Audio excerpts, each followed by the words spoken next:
Last का जो 1 minute है उसमें आपको क्या करना है, आपको 2-3 सेंटेंस तो अपने माइंड में ऐसे इनिशियल जो ओपनिंग सेंटेंस है माइंड में प्रिपेयर करने हैं कि मुझे कि दूसरा जो चीज़ है वो ये है कि कॉम्प्लिकेटेड नहीं बनाए अपनी स्पीकिंग को।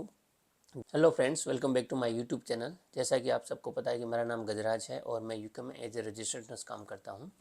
तो आज का जो वीडियो है वो ओईटी स्पीकिंग के ऊपर होने वाला है, क्योंकि बहुत सारे फ्रेंड्स के मुझे मैसेज आते हैं कि एक बार आप ओईटी स्पीकिंग के ऊपर एक वीडियो ज़रूर बनाएं और आपका कैसा एक्सपीरियंस रहा और हम किस तरह से इसको इम्प्रूव कर सकते हैं।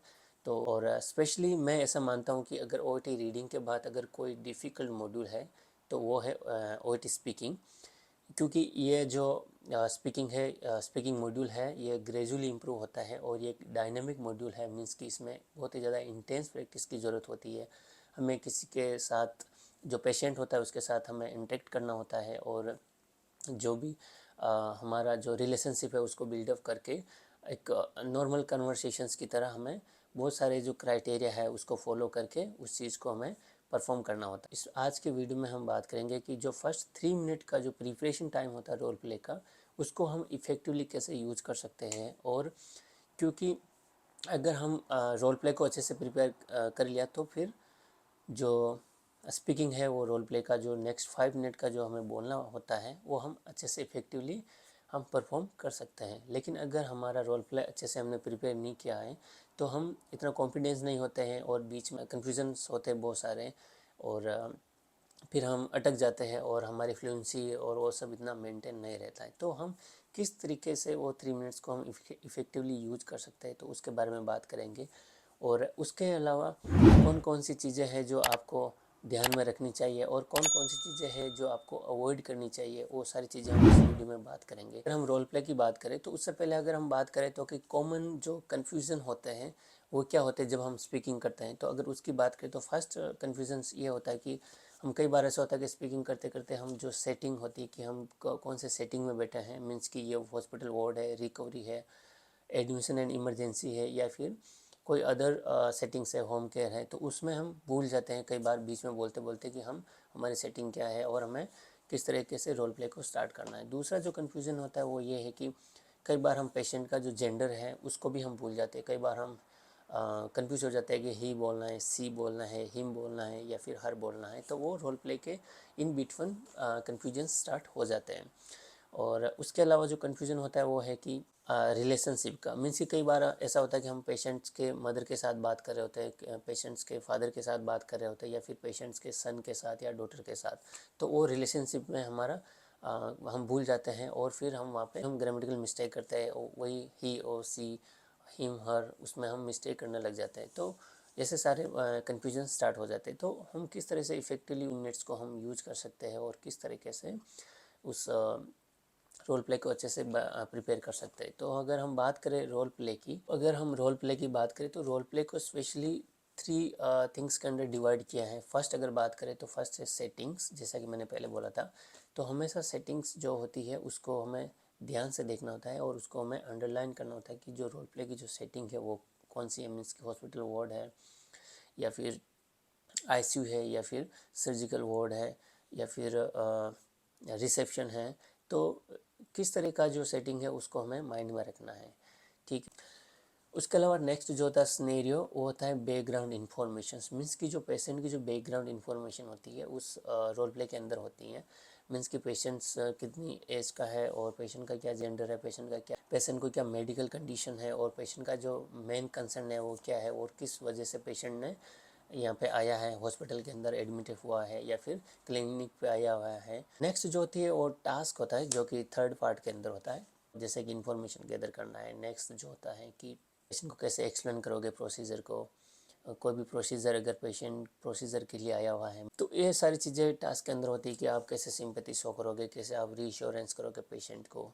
तो ये 3 चीज़ें मेनली 3 पार्ट्स होते हैं रोल प्ले के। फर्स्ट जो होता है वो सेटिंग होती है, सेकंड जो होता है बैकग्राउंड इन्फॉर्मेशन होती है, थर्ड जो होता है वो टास्क होता है। इन चीज़ों को कैसे हमें प्रिपेयर करना, अगर मैं बात करूँ 3 मिनट्स की, और कई बार ऐसा होता है कि कई रोल प्ले के अंदर पेशेंट का नेम नहीं होता है, तो उसमें हमें क्या करना है, जो इंट्रोल्यूकेटर है होना है और उनको पूछना है कि how can I call you during the role play. तो वो बताएगा इंटरलोक्यूटर कि आप मुझे इस नाम से बुला सकते हैं, तो उसको भी हमें राइट डाउन करना है उसके अंदर, जो हम नोट्स बनाते हैं उसके अंदर। कई बार ऐसा होता है कि वो नाम बता देता है लेकिन हम भूल जाते हैं और फिर रोल प्ले स्टार्ट हो जाता है, उसके बाद हम पूछ भी नहीं सकते उस चीज़ को, तो उस चीज़ को आप राइट डाउन करना। और ये बहुत ही सिली मिस्टेक होती है, इसका मैंने खुद ने एक्सपीरियंस किया इस चीज़ को जब मैं प्रैक्टिस करता था। सेटिंग है उसको अच्छे से अंडरलाइन कर लें। सेटिंग इसलिए इम्पोर्टेंट है कि जब आप इंट्रोड्यूस करोगे तो आप किस तरीके से, आपका जो फर्स्ट ओपनिंग सेंटेंस है वो किस तरह से रहेगा, वो इसलिए इम्पोर्टेंट है सेटिंग्स। नेक्स्ट हम बात करें कि टास्क है, उसमें पेशेंट का क्या मेन कंसर्न है, आप क्या पेशेंट से इंफॉर्मेशन से लेने वाले और पेशेंट को क्या एक्सप्लेन करने वाले हो। 2 मिनट के अंदर वो चीज़ हमें मिल जाती है, ठीक है। और टास्क के ऊपर गो थ्रू होना है 2 मिनट्स के अंदर। लास्ट जो 1 मिनट होता है वो बहुत ही ज़्यादा क्रूशियल्स होता है, मीन्स कि इसलिए होता है कि कई बार हमें होता है कि हम पॉइंट्स पढ़ते पढ़ते इतने मतलब हमारा टाइम चला जाता है कि लास्ट पॉइंट तक जाते हैं, या फिर लास्ट का पॉइंट भी कुछ जो 1-2 पॉइंट होते हैं वो भी रह जाते हैं, हम पूरा रोल प्ले हम पढ़ ही नहीं पाते। और ये सबसे बड़ी मिस्टेक होती है कि हम जब पॉइंट पढ़ने में हम बिजी हो जाते हैं, मीन्स कि हम फटाफट नहीं पढ़ पाते, समझने में ज़्यादा टाइम लेते हैं, तो उससे क्या होता है जो 3 मिनट्स होते हैं वो और हो जाते हैं, और फिर हमें इमिडिएटली जो हमारा रोल प्ले है वो स्टार्ट करना होता है। तो फिर उस टाइम क्या होता है कि हमारा जो माइंड है वो जो माइंड है उसमें कंप्लीट थॉट ब्लॉक हो जाता है, मीन्स कि एकदम आइडिया आता ही नहीं है कि हमें कैसे स्टार्ट करना है। तो क्योंकि 3 मिनट जैसे ख़त्म होता है हमारा रोल प्ले स्टार्ट करना होता है, तो उसमें क्या होता है कि कंप्लीट थॉट ब्लॉक हो जाता है और कोई आइडियाज़ नहीं आता है, तो फिर स्टार्टिंग में हम हेजिटेट हो जाते हैं, हमारा कॉन्फिडेंस लो हो जाता है और हम अटक जाते हैं, तो फिर पूरा जो रोल प्ले है वो पूरा ख़राब हो जाता है। और ये बहुत ही ज़्यादा इम्पोर्टेंट है कि लास्ट का जो 1 मिनट है उसको आप बहुत ही अच्छे से प्रिपेयर करो। अच्छे से मीन्स ऐसे कि 2 मिनट के अंदर आपने फटाफट जो है सेटिंग देख ली, बैकग्राउंड इन्फॉर्मेशन देख ली, टास्क देख ली, ठीक है। लेकिन लास्ट का जो 1 मिनट है उसमें आपको क्या करना है, आपको 2-3 सेंटेंस तो अपने माइंड में ऐसे इनिशियल जो ओपनिंग सेंटेंस है माइंड में प्रिपेयर करना है कि मुझे, कि जैसे सेटिंग हॉस्पिटल सर्जिकल वार्ड है, तो अगर लास्ट जो 1 मिनट होता है उसमें हमें क्या करना होता है कि कुछ 2-3 जो इनिशियल सेंटेंस होते हैं उसको हमें माइंड में ऑलरेडी प्रिपेयर कर लेना होता है। उस टाइम हमें कोई किसी भी तरह का हेजिटेशंस नहीं होता है और कॉन्फिडेंटली हम हमारा रोल प्ले स्टार्ट कर देते हैं, तो फिर आगे के सेंटेंस ऑटोमेटिक हमारे माइंड में आते जाते हैं और थॉट ब्लॉक नहीं होता है। तो उसमें हमें क्या करना है, इनिशियल जो 2-3 सेंटेंस होते हैं उसमें हमें 2-3 चीज़ें माइंड में रखनी है। फर्स्ट होते हैं वो है जॉब रोल, कि आप हमारा जो जॉब रोल है वो क्या है, और वो हमें कैसे पता चलेगा, हमारे रोल प्ले कार्ड से। तो हमारा जॉब रोल उसमें मेंशन क्या होता है कि आप स्कूल नर्स हो, आप इंचार्ज हो, या आप पेन नर्स हो। तो इस तरह से हमारा जो जॉब रोल है उसमें पता चलेगा। तो हमें जब भी हम इंट्रोड्यूस करेंगे तो वो उस चीज़ में मेंशन करेंगे फर्स्ट लाइन के अंदर। दूसरा जो है वो टाइम, ये भी बहुत ही ज़्यादा इंपॉर्टेंट है। जॉब रोल के बाद हमें टाइम का ध्यान रखना है कि ये मॉर्निंग है, इवनिंग है। तो मॉर्निंग है तो गुड मॉर्निंग बोल के हमें स्टार्ट करना है, इवनिंग है तो गुड इवनिंग बोल के। ऐसा नहीं कि उसमें इवनिंग दे रखा रोल प्ले के अंदर और हमारी एक ही धुन होती है कि हम good morning good morning good morning बोलते हैं। हमारे ऐसे कई बहुत सारी सिली मिस्टेक्स होती है जिस पे हम इतना ध्यान नहीं देते, लेकिन वो लोग उसको बराबर ध्यान में रखते हैं कि हमने जो रोल प्ले है वो अच्छे से पढ़ा है या नहीं पढ़ा। तीसरा जो चीज़ है वो है सिचुएशन। तो फर्स्ट हो गया जॉब रोल, दूसरा टाइम, और तीसरा होता है सिचुएशंस की मीन्स कि सिचुएशन क्या, पेशेंट किस कंप्लेन से एडमिट हुआ है, मीन्स कि पेशेंट का कोई प्रोसीजर होने वाला है, पेशेंट को कोई मेडिकल प्रॉब्लम है, अस्थमा है, पेशेंट को पेन है, पेशेंट का एक्सीडेंट हो गया, तो वो कौन सी सिचुएशन है, ये 3 चीज़ें हमें माइंड में रखनी है। और ये चीज़ें माइंड में रख के हमारा तो जो फर्स्ट लास्ट का जो 1 मिनट होता है उसमें 2-3 सेंटेंस बना देना होता है। फॉर एग्जाम्पल जैसा कि अभी मॉर्निंग है और आपको कोई भी आपका जो जॉब रोल है वो इंचार्ज है और आपको मॉर्निंग राउंड लेने हैं पेशेंट के, ठीक है। तो आप कैसे स्टार्ट करोगे, तो सबसे पहले आप ग्रीट करोगे, good morning, my name is this is I am one of the incharge in this surgical ward and am I talking with mister Peter, am I right. तो आपको क्रॉस चेक करना है कि आप सही पेशेंट के साथ बात कर रहे हो या नहीं कर रहे हो, ठीक है। उसके साथ जो रिलेशनशिप बिल्डिंग है उसमें आपको ये फर्स्ट पॉइंट है और ये बहुत ही इंपॉर्टेंट है कि आपका जो रिलेशनशिप है वो पेशेंट के साथ आप कैसे बिल्डअप करते हो। तो ये कैसे पोलाइटली आप पेशेंट को ग्रीट करके जो टाइम है उसके अकॉर्डिंग और आपका जो जॉब रोल है उसके अकॉर्डिंग आप पेशेंट्स के साथ रिलेशनशिप बिल्डअप कर रहे हो। और फिर आपका जो रोल प्ले वो स्टार्ट करो, मीन्स कि पेशेंट को आपने अच्छे से कंफर्टेबल किया, अच्छे से रिलेशनशिप बिल्डअप किया, क्या सिचुएशन है वो पेशेंट को एक्सप्लेन की। मुझे जो लास्ट का 1 मिनट है उसमें 2-3 सेंटेंस कौन से बोलना है, अगर वो आप माइंड में पहले ही बना लोगे तो आप शुरू से ही नहीं अटकोगे और फिर आपका फ्लो बनता रहेगा। तो वो बहुत ही इंपॉर्टेंट है कि लास्ट मिनट के अंदर आप अपने आप को मेंटली फुल्ली प्रिपेयर कर लें और फिर आपका जो थॉट ब्लॉक का जो प्रॉब्लम है वो नहीं आएगा। अगर बात करूं कि हमें कौन सी चीज़ें ध्यान में रखनी है जो कि बहुत ही ज़्यादा इंपॉर्टेंट है, फर्स्ट वही है कि रिलेशनशिप बिल्डिंग। तो हम अच्छे से रिलेशनशिप बिल्डअप करना, पेशेंट के साथ इंट्रोड्यूस करना है, ग्रीट करना है और पोलाइटली हमें जो नॉर्मल टोन है उसके हिसाब से हमें बात करना है, ठीक है। और दूसरा जो चीज़ है वो है logical sequence. Logical sequence means कि आपको कैसे इंफॉर्मेशन से वो पहले गैदर करना है, ठीक है, फिर पेशेंट को एक्सप्लेन करना है, इंश्योरेंस करना, पेशेंट को सिंपैथी दिखाना है और एम्पैथी शो करना है कि आप, ये भी बहुत ही ज़्यादा इंपॉर्टेंट है कि पेशेंट का जो कंसर्न है वो हम एक्टिवली सुने, कि पेशेंट का जो मेन कंसर्न है वो क्या है। ऐसा नहीं कि पेशेंट्स को कुछ अलग कंसर्न बता रहा है और हम अलग ही चीज़ बात करें, तो वो पेशेंट सेंटर्ड होना चाहिए कि जो पेशेंट का जो कंसर्न है हम उसी चीज़ को हम एड्रेस कर रहे हैं, उसी चीज़ को हम रिजॉल्व करने की कोशिश कर रहे हैं। तो नेक्स्ट अगर इम्पोर्टेंट चीज़ की बात करूँ तो वो है साइन पोस्ट। साइन पोस्ट भी बहुत ही ज़्यादा इंपॉर्टेंट है और जैसे हम लॉजिकल सीक्वेंस में चलते हैं उसी तरीके से हमें साइन पोस्ट भी हमें यूज़ करना है। मीन्स कि अगर हम एक टॉपिक से दूसरे टॉपिक्स के ऊपर जा रहे हैं तो उसमें हमें साइन पोस्ट यूज़ करना है। मीन्स कि अगर हमने पेशेंट्स के साथ हमने फर्स्ट अगर पेशेंट की इंफॉर्मेशन है वो गैदर कर लिए तो अभी हमें एक्सप्लेन करना है पेशेंट को प्रोसीजर। तो उसमें साइन पोस्ट कैसे यूज करना है कि let's talk about the procedure, हमें उसके कॉम्प्लिकेशंस के बारे में बात करना है तो let's discuss about the complications. तो ऐसे हमें साइन पोस्ट यूज़ करना है।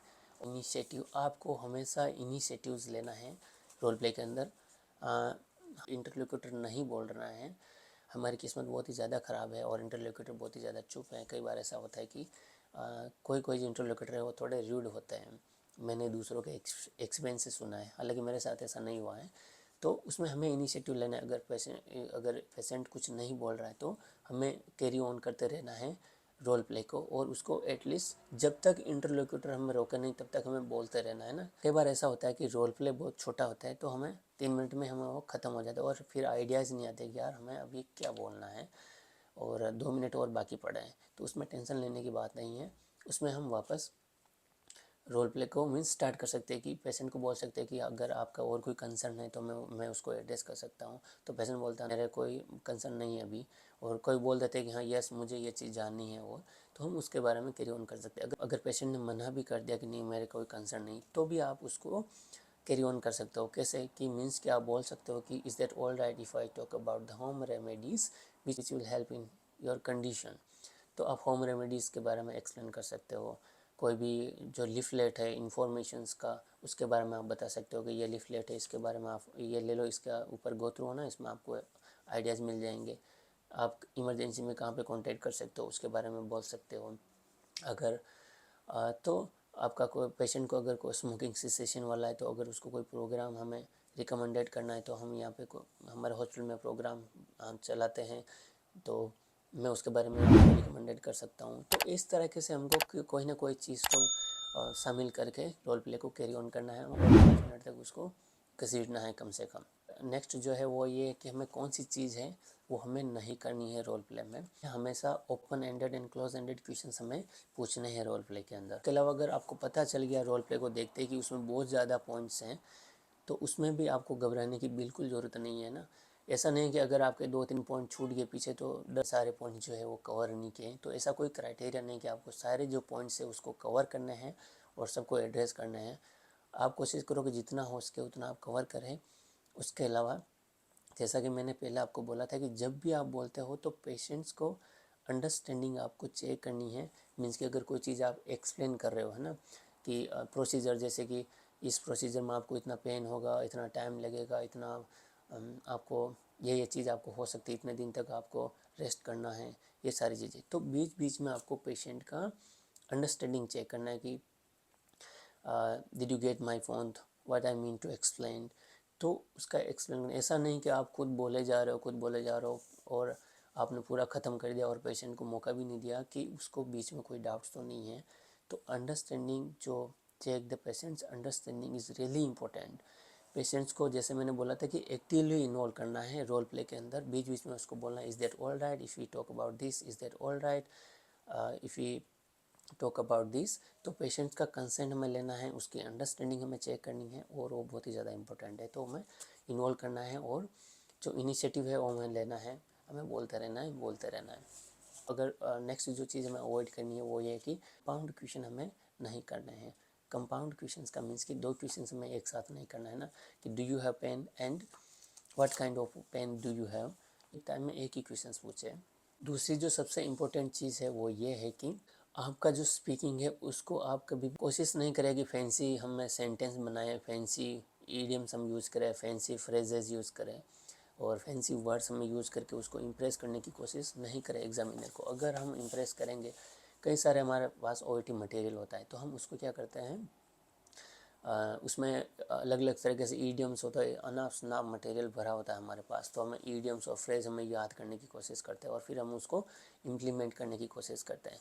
तो कुछ चीज़ें अगर आसान हैं तो हम उसको यूज करें तो ठीक है, लेकिन अगर वो चीज़ें हमें इंटरप्ट कर रही है और उसको हम कॉम्प्लिकेटेड बनाने की कोशिश कर रहे हैं इंप्रेशन के चक्कर में, तो हम जब भी आप स्पीकिंग करते हो तो आपने एक चीज़ नोटिस की होगी कि जो हमें चीज़ हमें याद करते हैं वो चीज़ हमें उस टाइम याद आती ही नहीं आती। जो चीज़ हमारे सामने उस चीज़ को हमें फेस करना है कि पेशेंट क्या बोल रहा है, उसको हमें क्या एक्सप्रेस करना है ना।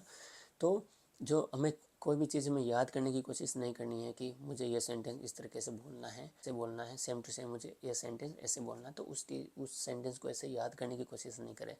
बस मैं आपको रिकमेंडेड करूँगा कि आप ब्रेन स्टॉर्मिंग ज़रूर करें कि स्मोकिंग सेसेशन क्या मैं ऊपर मैं क्या बोल सकता हूँ, पेशेंट को मैं क्या रिकमेंडेड कर सकता हूँ, और पेशेंट को अगर डायबिटीज़ है तो उसमें मैं क्या बोल सकता हूँ, पेशेंट को अगर कैंसर है तो क्या बोल सकता हूँ, पेशेंट्स को डिप्रेशन है तो पेशेंट्स को मैं क्या एक्सप्लेन कर सकता हूँ। तो उसके ऊपर आप ब्रेनस्टॉर्मिंग करें, वो मटेरियल आप यूज़ ज़रूर करें, उसको आप पढ़ें, लेकिन उसमें आप अपने खुद सेंटेंस बनाएं। ऐसा नहीं कि जो सेंटेंस लिखे उसको आप याद करके आप इम्प्लीमेंट करने की कोशिश करेंगे, तो अगर आप ज़्यादा कोशिश करेंगे इम्प्लीमेंट करने की तो ज़्यादा बिगड़ेगा। आपका जो मेन जो मोरल है रोल प्ले का वो क्या है कि आपका जो मीनिंग है उसको आप क्लियरली आपको डिलीवर करना है पेशेंट के साथ में। तो इसमें ऐसा कोई भी नहीं कि आपको हाई स्टैंडर्ड वाली इंग्लिश यूज़ करना, हाई स्टैंडर्ड वाली ईडियम्स फ्रेज यूज़ करना है और फिर आपको अच्छे से नंबर मिलेंगे और फैंसी बनाओगे इस चीज़ को तो आपको बहुत ज़्यादा ग्रेड मिलेंगे। आपका जो मेन मकसद है वो यही कि हमें जो हमारा मीनिंग है, हमारा जो कम्युनिकेशन है वो एकदम क्लियर होना चाहिए कि पेशेंट अंडरस्टैंड हो रहा है अच्छे से, हम भी अच्छे से अंडरस्टैंड हो रहे हैं उस चीज़ को, उसको सुन के, और उनका जो कंसर्न है उसको हम बराबर एड्रेस करें, तो वो हमारा मेन मकसद है। तो उस चीज़ को आप ध्यान में ज़रूर रखें। लास्ट में मैं यही कहूँगा कि आप तीन चार चीज़ों के अंदर बहुत ही ज़्यादा फोकस करें। मीन्स कि लास्ट का 1 मिनट का जो प्रिपरेशन है उसको आप बहुत ही अच्छे से प्रिपेयर करें। मीन्स कि 2-3 सेंटेंस माइंड में पहले से सेट कर ले कि मुझे इससे स्टार्ट करके ऐसे बोलना है, तो आप अटकोगे नहीं।